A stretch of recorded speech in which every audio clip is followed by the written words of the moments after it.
covering Northern California. You're watching Action News Now, coverage you can count on.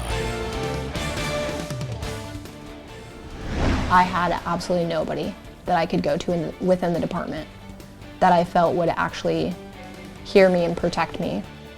Now at 6, a former officer suing the Redding Police Department for sexual harassment. We got our hands on the court documents and we'll tell you all that she's claiming. Plus, I like what he's saying and doing on helping to reform the direction of the work that needs to be done here. California has always had to cost a lot more money to doing than surrounding states. right now, Congressman Doug LaMalfa is touring the SoCal wildfire disaster zones alongside President Donald Trump, and I spoke to him about what he'll push for in wildfire prevention and recovery. But first, a major milestone in the city of Chico's largest ever road reconstruction project. Bruce Road is back open to Chico drivers from the Skyway to Highway 32. We've kept you updated on the progress since April of last year when crews began working to fix up that road. And since then, the area was closed to all traffic as crews worked to expand the road, creating 2 lanes in each direction. So for now, there will be 1 lane in each direction. Just for now, as the city continues the work, the road reopening could save a lot of time for drivers who, for nearly 9 months, had to deal with detours to get from one end to the other. Right now, we're just reprogramming the traffic signal cabinet. We're getting ready to open up the traffic signal to through traffic for Bruce Road. So in a temporary state that we have it right now, we had to adjust it so people couldn't drive down Bruce Road, but now we're going to turn it back to the way it was. Crews will continue to work on smoothing the pavement, landscaping, and installing additional lighting. This could take another 6 months. A former Redding police officer is suing that police department after she says she was sexually harassed and then wrongfully fired. Action News Now reporter Blake Mayfield spoke with the woman who filed the suit. He joins us live at Redding City Hall. So, Blake, what is this lawsuit all about? Haley, September Winhoff says that she's filing this lawsuit against Redding Police in order to change future outcomes for other women who may want to work within the department. That is my biggest regret in my life, is being employed by the police department. September Winhoff worked for the Redding Police Department from December 2022 to November 2023. Winhoff says since she was 13 years old, she dreamed of being a sex crime detective at the Redding Police Department specifically.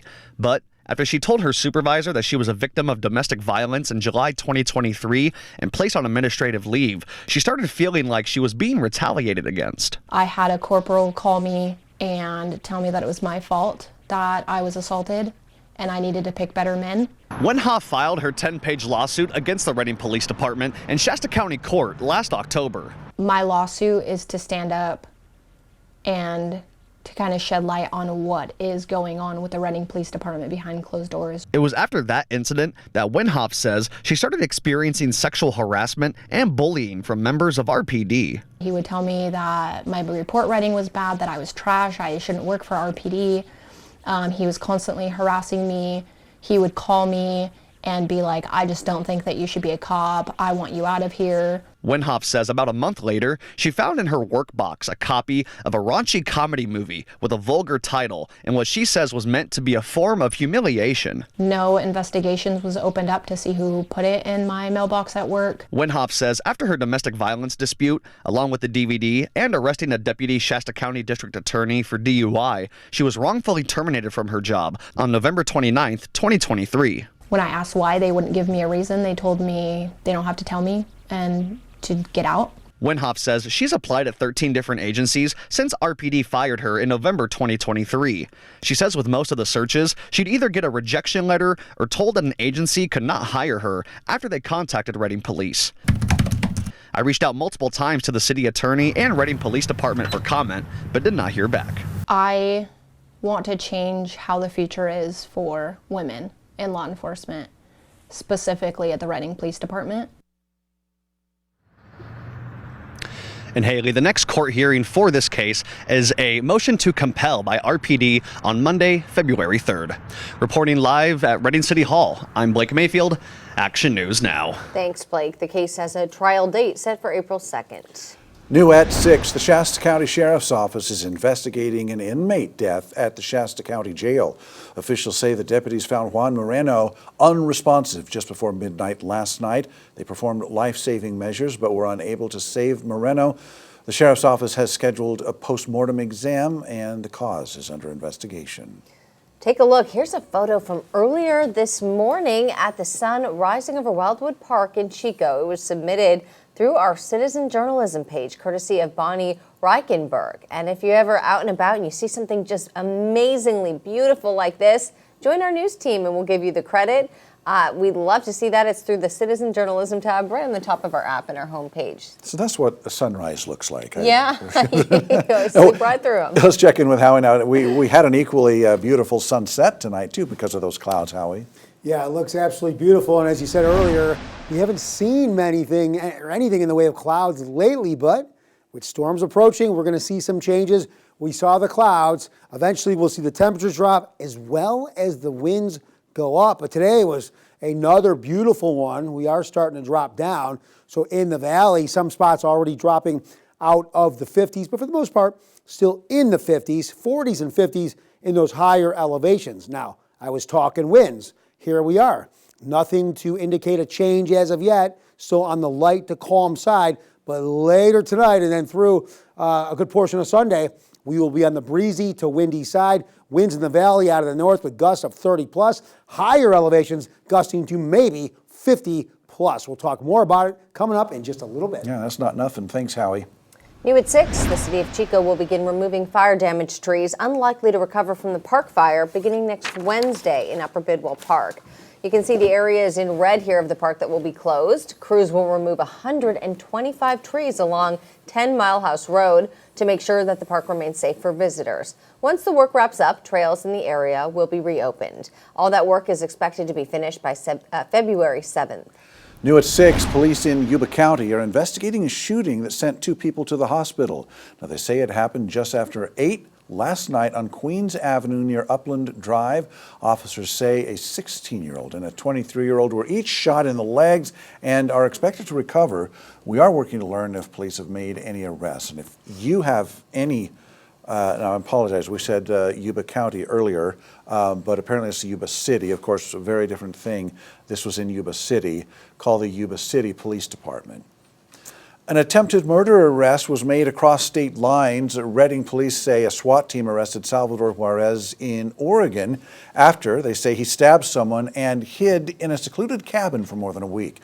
Police say he stabbed a man in the forehead during an argument on January 11th in a trailer park in Reading.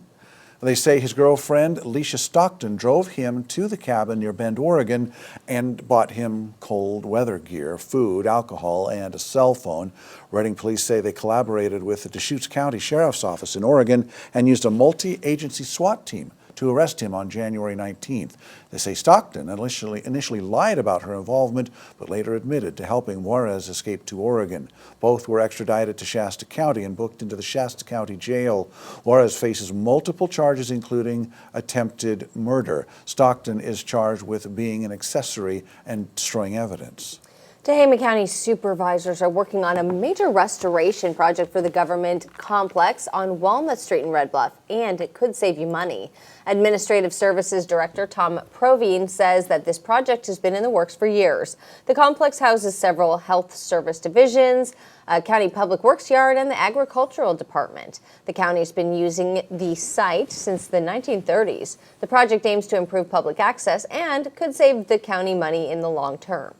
We know it's been needed, the parking lot needed rehabilitation, but we are trying to get funds in place all this time. This project includes ADA upgrades and pathways to get access to all the various county offices in this complex. We've got quite a few different offices and we wanted to make sure that the public has easy access.